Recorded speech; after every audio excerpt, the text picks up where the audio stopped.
Let's talk about Hollyoaks, first of all, though, because that was really interesting, the way you got involved in Hollyoaks. And, of course, you were on last night, weren't you? Oh, yeah. Yeah, that's you. Oh, look, there you are. You're a doctor. I'm a doctor, yeah. Dr. Dylan. How did you even get involved? All right, so it's a very interesting story. There's a nice story to this. It's a really good story, yeah. So I was at Downing Street to collect an award. That, as you are. You know how we do. Yeah. You know how we do. I was at Downing Street and Theresa May was recognising my work in mental health. And I was in a tracksuit.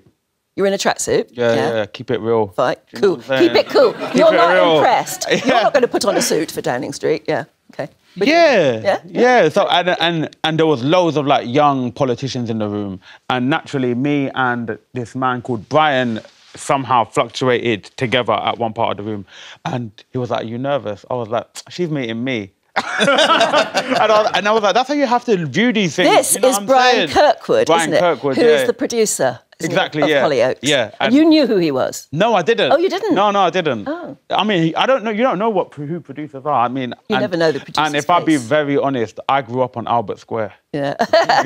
So you didn't say that though, did you? No. Right, okay. So we started talking, and then he was like, "What do you do?" I was like, "I'm a poet." And then we connected on social media. I sent him a few links to my work. He invited me down to Hollyoaks. Was like, "I love your work.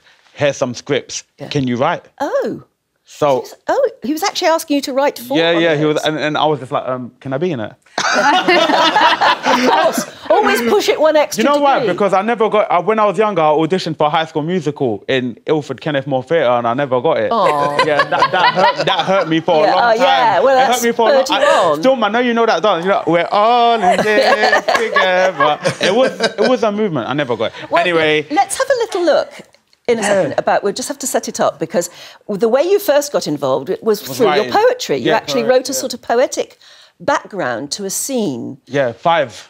Did 5, right? So OK. there's one every day. So the one we're going to see now is Lily's story. Correct. Where we can see what we're seeing is Lily, but we're hearing you sort of summing up or telling the story. Shall we have a look first? You might be able to explain it better for us afterwards. I must have drawn the shorter straw, where most the pain I feel in life happens around my bathroom floor. They're not scars, it's just me trying to get to my heart, you see. I'm trying to tell it, all this mental torture I'm going through is clearly a big part of me. I can't find who I used to see, but you would have seen it in my eyes. And my family tell me who I used to be, and not even they know. I cover me with lies.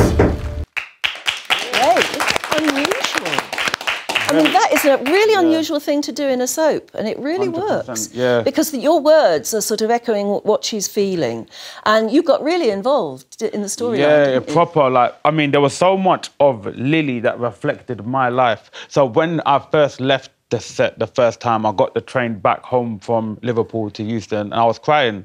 And it was like proper one of them moments. I was on the train, it was raining, I was by the window, I had headphones in, I was like...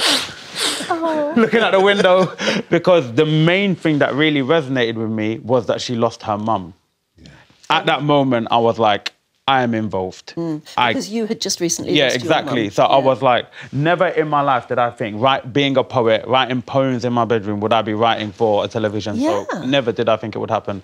And I got really heavily involved in it, and they were all incredible. Lauren McQueen, she's actually nominated for a British Soap Award, so everyone needs to vote for her. Listen, you need to vote for her. She's amazing. It's such an unusual thing to do in a soap opera. Yeah. I think it really worked. And it's a beautiful storyline to be tackling. But you see, you've been very involved in working for mental health for a long time now. Very long time, yeah. And you're doing something with the Samaritans Yeah, now. I do a lot of work with Samaritans. I'm a proud ambassador of them. They do a lot of work to help tackle suicide. And me being a man, I find it very interesting that men are unable to really express how they're feeling, and Samaritans do a lot to tackle that. They have a thing called Real Life, Real People, Real Stories. They push out really powerful, engaging content, and it's just letting people know there's always somebody available for you to speak to. No one in today's world where we're so connected should ever feel alone, but we do feel disconnected. So I'm just here as like a vessel to amplify that out to the world. A vessel to amplify. I love your good word use. I read the thesaurus today. So now you met Meghan before she ever became a royal. Meghan Markle. When she was just like Meghan Markle, and it was because of your mental health work. Yeah. Where did you meet up? How did it happen? So I met Meghan Markle at an event. Oh look, there you are. Yeah. Wow. I'm so happy. She looks terrified of you. Why? She's like, oh my. She does. She's like, why Harry? Why not Hussain? That's what she's thinking. She's like, damn. Do you know was she with Harry when you met her then, or do you know? No, I don't know. No. I don't know. So basically, kept it secret for a while, didn't they? She was really polite. Very polite. I'm glad to hear that. Honestly, it was just me, her in a room, a few other people, and we was working with some of the same people, and they told her about the work I was doing. She came over, had a proper conversation with me, a real conversation, not one of these fake ones. And she was in Suits at the time, and she was very genuine. We spoke a few times on Twitter after that as well. Oh, so you're Twitter buddies? Not anymore. She cut you off? No, no. Well, she's cut everybody off. Yeah, she cut everyone off. But she was very genuine. I'm very grateful to have met her when I did. Yeah, and it's lovely that you met her when you did, before she became royal, so you know that her interest in that work... Was real. Was real. Very real. Yeah, it was very real.